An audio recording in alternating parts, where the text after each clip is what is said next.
إن الحمد لله نحمده ونستعينه ونستغفره ونعوذ بالله من شرور أنفسنا ومن سيئات أعمالنا من يهده الله فلا مضل له ومن يضلل فلا هادي له ونشهد أن لا إله إلا الله ونشهد أن محمدا عبده ورسوله اللهم صل على سيدنا محمد وعلى آله وأصحابه أجمعين يا أيها الذين آمنوا اتقوا الله حق تقاته ولا تموتن إلا وأنتم مسلمون يا أيها الناس اتقوا ربكم الذي خلقكم من نفس واحدة وخلق منها زوجها وبث منهما رجالا كثيرا ونساء واتقوا الله الذي تساءلون به والأرحام إن الله كان عليكم رقيبا أما بعد. For our youth today, in fact for all of us, but especially our youth, peer pressure is huge, both positive and negative pressure. They are under tremendous pressure to assimilate, to blend in, to fit in, and to do what everyone else is doing. We, and especially them, are being bombarded with negative pressures, all kinds of temptations. Temptation to sin with drugs, violence, pornography, fornication, destructive music, etc. The list continues.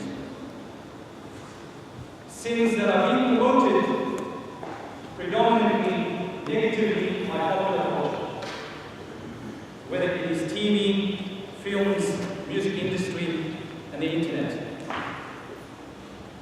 While this kind of pressure, negative pressure on our youth is new, the mentality that gives into this negative pressure is not new. Allah addressed that mentality when he reminded that giving into negative peer pressure is not the way of the village. It is not the way of the Muslim. And he said, do not be a crowd follower.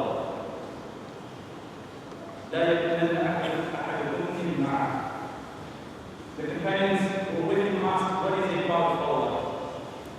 He said, it is the one who says that I am with the people.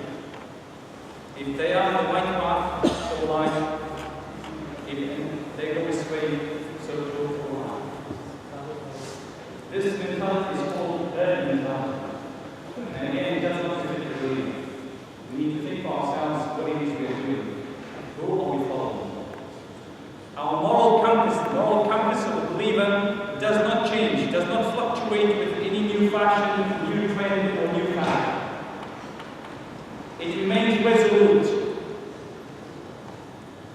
Our actions are determined by what is right and what is wrong. Not by what makes it easier to fit in, or makes it easier to belong, or to be liked by your friends, or your peer group. A believer lives guided by seeking the pleasure of Allah subhanahu wa ta'ala only, even if it means the displeasure of those around you. We are motivated and driven by staying away from the anger of Allah, our Creator, subhanahu wa ta'ala. So what are the things that you watch on TV? Or what type of clips do you watch on YouTube? What are you listening to on your iPods, MP3 players? What games are you playing on your iPads? PlayStations and Xboxes and all those devices. Technology has advanced so much today that it has made it possible for us to have the internet with us 24/7 in our pockets. Easy access. So welcome to the high age. In the morning, our iPhone alarm goes off. We scan the morning news on our iPad, jump on our iPhone, connect to our iPod, listen to music or podcasts on iTunes, download it from the iCloud on the way to work or school, where our iMac awaits to unseen emails and appointments on the iPad. Our days are filled with tweeting, LOLing, tagging, liking, poking, Skyping, FaceTiming, BBMing, MSNing, iChatting, hashtagging, and WhatsApping. 13.4 million Australians spend 18.8 hours every day connected to the internet.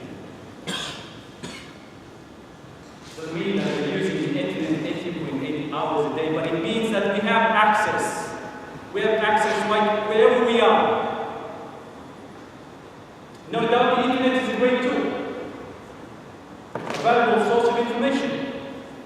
And for those of us studying and teaching, we can't do without the internet anymore. Imagine the days you have to go back and go to a library and search through microfiche and whatever they had, the technology that was available at the time. What would we do without the internet? It is a great source of entertainment, both negative and positive. And it is also a great source of da'wah, spreading the message of Islam, inviting people to the deen of Allah subhanahu wa ta'ala, countering the propaganda that is waged against us. But the question is, how do we protect ourselves? How do we use this tool without succumbing to the conflict? In one of many cases, a Tasmanian 19-year-old quit his job and stole money to support his computer game addiction. He was a gaming addict. His mother said he was spending up to 48 hours at a time on a multiplayer internet-connected computer game or games such as World of Warcraft. And the emergence of this type of addiction has led to internet use disorder to be entered into the internationally recognized diagnostic and statistical manual of mental disorders. They have classified this as a new mental disorder, internet use disorder, where people are spending so much time that they have become addicted to it. Kids are spending hours and hours of time, the early hours of the morning, playing games. They can't get away from it. Every spare moment they want to go back to it. This is an addiction, where it stops them eating, it stops them sleeping, it takes control of their lives. Sin is very addictive. Committing sin is more addictive than cigarettes, is more addictive than alcohol. I'm going to just use two examples, recent examples. The first is GTA 5. It was released a few weeks ago. And I'm going to recommend two websites for you to review before you buy any game or you watch any movie. For this website I'm using to review GTA 5, I'm using a website called Plugin. Plugin is a website that reviews both movies and games. And this is what they said about this particular game. This game, which promotes stealing, crime and violence, will make for its producers billions of dollars. The makers of this game will make billions of dollars promoting crime and sin. It contains R-rated profanity. The most foulest of language is being used in this game.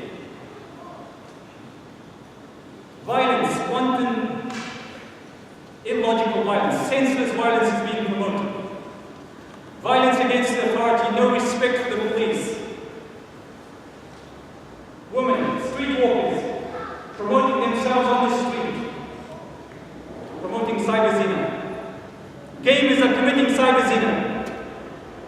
Gamers of this game are committing cyber theft, cyber murder. It contains X-rated music, music that is banned, portions of music that has to be cut out. Cut. This game contains uncut music. It is waiting in Australia for the first time. Australia is allowed to game in the bus. The sad thing is that hundreds and thousands of people lined up to buy this movie, this game in these movies. The second is FF6. And I'm just using acronyms so as not to promote these games. But for those of you who are really know what I'm talking about, FF6 number 6 in the line of a blockbuster series of movies, again making millions. Another website I recommend for reviewing this website is called Parent Previews. This website only reviews movies. Before you watch anything, before you buy anything, you don't have a look at what it contains, what it promotes. 3 aspects to this movie: promotes violence, sexual content, language, and drug and alcohol use.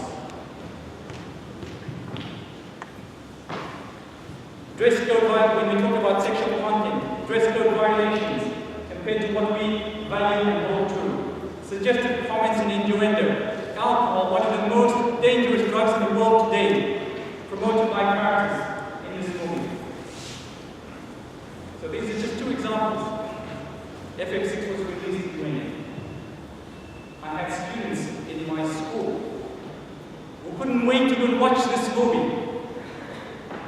So I had some idea what this movie was about. So I said to them, okay, let's review the content of this movie. So I wrote up this website. We have smartphones in our classrooms, internet access. I wrote up their reviews, I wrote up I got them to review. And by the time we finished reading the content of this movie, several of the boys said, I'm not going to watch this movie. It goes against my teachings, it goes against what my parents are trying to teach me.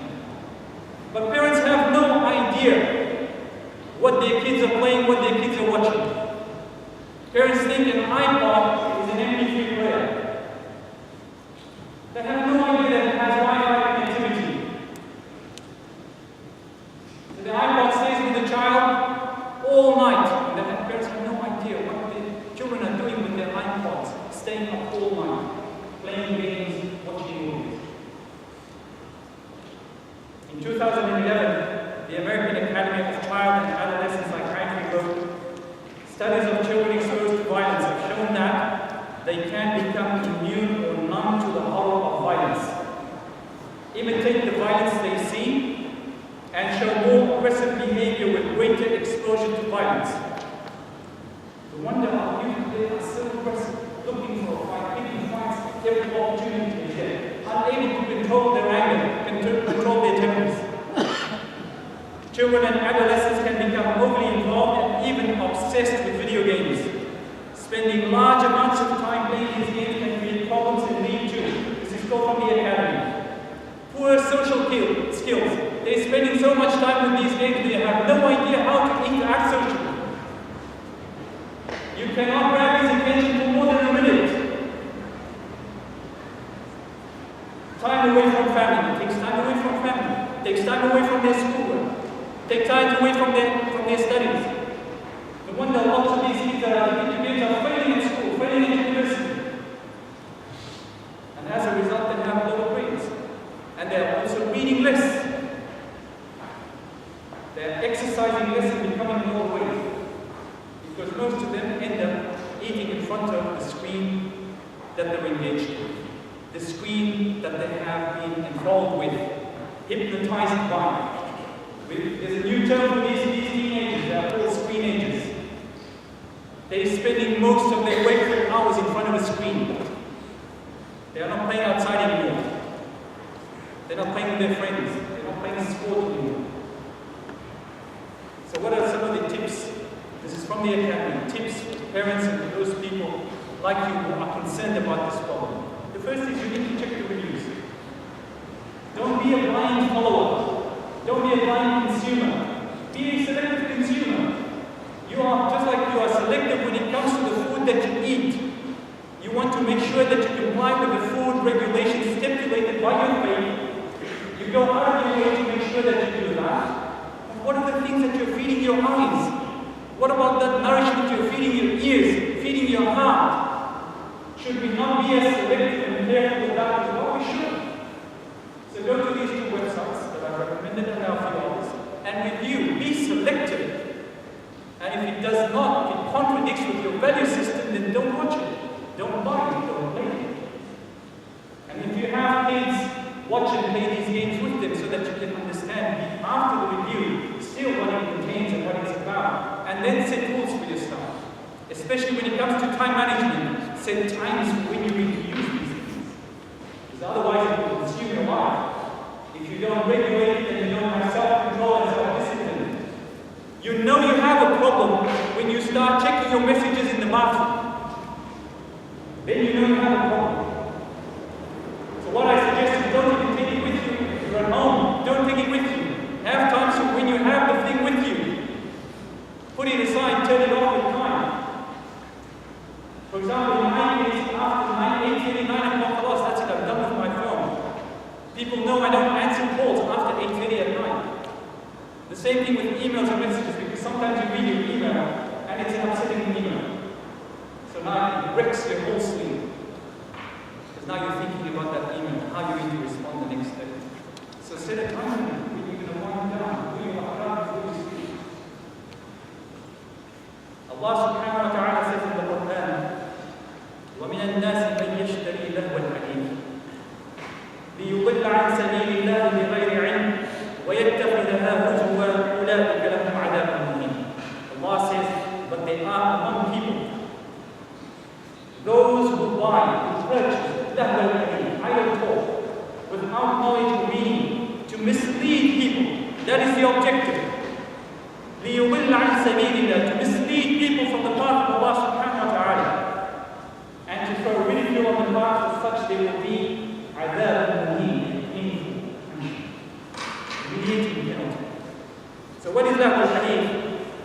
These are discourses of distraction, amusements of distraction, to distract us. Some of our scholars of the Quranic exegesis tafsir, like Khutbah and Zakaria, saying this ayah, this verse was revealed in response to a charm offensive of songstresses that Quraysh brought into Mecca. This was one of their strategies of Quraysh, to bring these female singers into Mecca. Why? Why did they do that? Why did they go to these extreme measures? To pay them, to bring them, to distract people from to distract people, to keep them busy so that they cannot come into contact with or contemplate the message that Allah subhanahu wa ta'ala gave to the Prophet sallallahu alayhi wa sallam in the Muslim. So this problem has been there since day one. وَإِذَا رَأَوْا تِجَارَةً أَوْ لَهْوًا انفَضُّوا إِلَيْهَا وَتَرَكُوكَ قَائِمًا قُلْ مَا عِندَ اللَّهِ خَيْرٌ مِنَ اللَّهْوِ وَمِنَ التِّجَارَةِ وَاللَّهُ خَيْرُ الرَّازِقِينَ. But when they see some bargain or some amusement, they disperse headlong to it and leave you standing. Say to them, the blessings from the presence of Allah is better than any amusement to bargain. Allah is the best to provide. How did this verse come about? The Prophet ﷺ was delivering the Khutbah, Friday sermon one day, and the companions were sitting and listening to him. While he was giving his sermon, a trade caravan entered Medina, and the majority of the Muslims who were there listening to the Prophet ﷺ, guess what they did? They got up and they left the Prophet ﷺ while he was giving his Khutbah. Can you imagine that? Can you imagine yourself sitting, what they were doing, listening to the words of the Prophet ﷺ, the last and final message of Allah, but they were so distracted by the trade caravan, they got up and left. What were the circumstances that made them do that? There has to be some explanation. Yes, there was. Medina was suffering from famine and hunger. There was a shortage of food.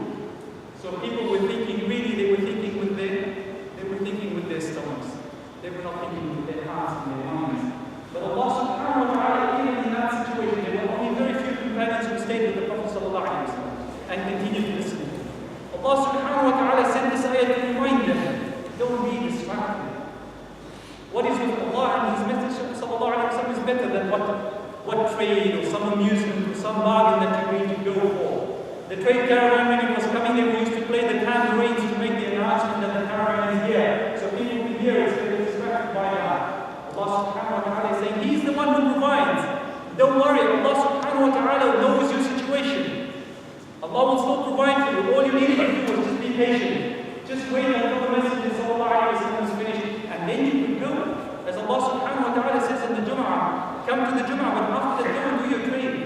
Go and do your business. Go and do whatever you need to do. وَمَنْ يَعْشَ عَنْ ذِكْرِ الرَّحْمَنِ نُقَيِّضْ لَهُ شَيْطَانًا فَهُوَ لَهُ قَرِينٌ وَإِنَّهُمْ لَيَصُدُّونَهُمْ عَنِ السَّبِيلِ وَيَحْسَبُونَ أَنَّهُمْ مُهْتَدُونَ.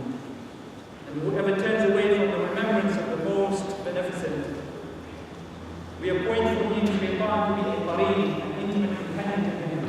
And verily, they each are being Satan in the name of the path of Allah, but they think that they are guided right. This ayah determines the task of the qareen, this intimate companion. The first thing is he hinders the person from the path of Allah subhanahu wa ta'ala. And the second thing is he confuses the person into thinking that it's not a big deal. That this is nothing big. That the believer is still on the truth. I'm still on the truth. I'm still a still a Muslim. I'm still following the path of Allah subhanahu wa ta'ala shown us by the Prophet sallallahu alayhi wa sallam. I have nothing to worry about. That's what shaitan is. Imam Ibn Qayyim said one of his plots is that he always bewitches people's minds until they are deceived. No one is saved from his sorcery except those whom Allah wills. He makes attractive to the mind that which will harm it. No person in his sane mind would sacrifice his sleep. No sane person, if you asked him before he played the game and you told him clearly, like they do with cigarettes now, cigarettes killed, smoking cigarettes killed, yet how many people still smoke? They volunteer killing themselves. The same thing with games. How many people, if you warn them before these games came with warning, this is destructive for you, this is going to cause you harm, this is going to cause you an addiction, where you are no longer going to sleep. But this is what Shaitan does. Shaitan made the idea of eating from the forbidden tree that he attracted to many elements. And how did he do that? He gave it beautiful, attractive names. The tree that Allah subhanahu wa ta'ala said to Nabi Adam, stay away from this tree. You're in paradise, you're in Jumm'ah. Don't come near this tree. Shaitan went and gave beautiful names to it until he bewitched them, he misled them, and then ate from the tree. As Allah subhanahu wa ta'ala describes in the Quran, فَوَسْوَسَ لَهُمَ الشَّيْطَانُ لِيُبْدِيَ لَهُمَا مَا أُخْفِيَ عَنْهُمَا مِنْ سَوْآتِهِمَا وَقَالَ مَا نَهَاكُمَا رَبُّكُمَا عَنْ هَٰذِهِ الشَّجَرَةِ إِلَّا أَن تَكُونَا مَلَكَيْنِ أَوْ تَكُونَا مِنَ الْخَالِدِينَ. Your Lord did not forbid you this tree except that you should become angels who become immortal. Allah doesn't want you to eat from this tree because if you eat from it, you become like an angel. You live forever, eternity. Until Nabi Adam obeyed and was subsequently expelled from paradise. This is the tricks of Shaitan, to keep us away from the remembrance of Allah subhanahu wa ta'ala, to distract us with all these amusements, to keep us away from the book of Allah subhanahu wa ta'ala. We ask Allah subhanahu wa ta'ala to give us the complete realization of that and to protect us from all of that.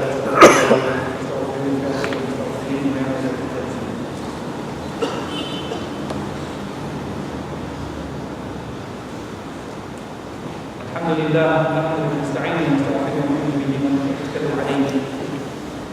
So what is the key? What is the key to avoiding these distractions, these amusements, and not getting sucked into this? What is the key to staying in you?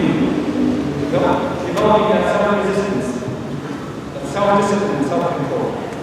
The key is the Quran. That is the key. Spend more time with the Quran. Connect ourselves to the Quran.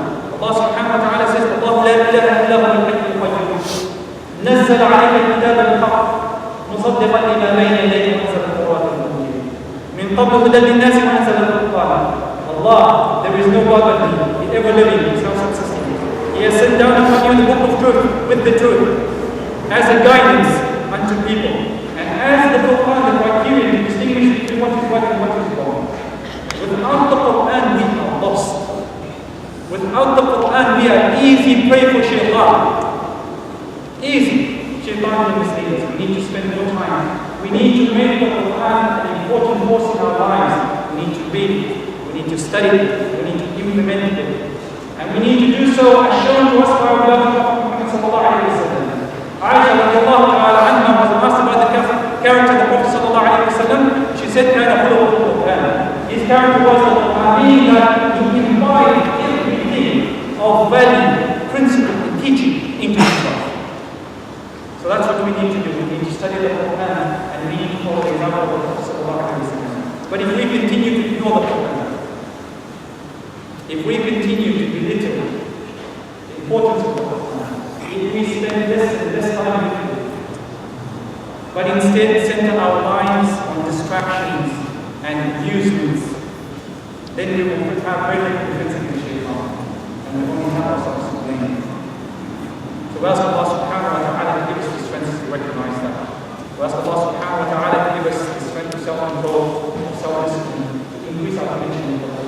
إن الله وملائكته يصلون على النبي يا أيها الذين آمنوا صلوا عليه وسلموا تسليما اللهم صل على محمد وعلى آل محمد كما صليت على إبراهيم وعلى آل إبراهيم وبارك على محمد وعلى آل محمد كما باركت على إبراهيم وعلى آل إبراهيم في العالمين إنك حميد مجيد اللهم صل على محمد وعلى آل محمد اللهم اغفر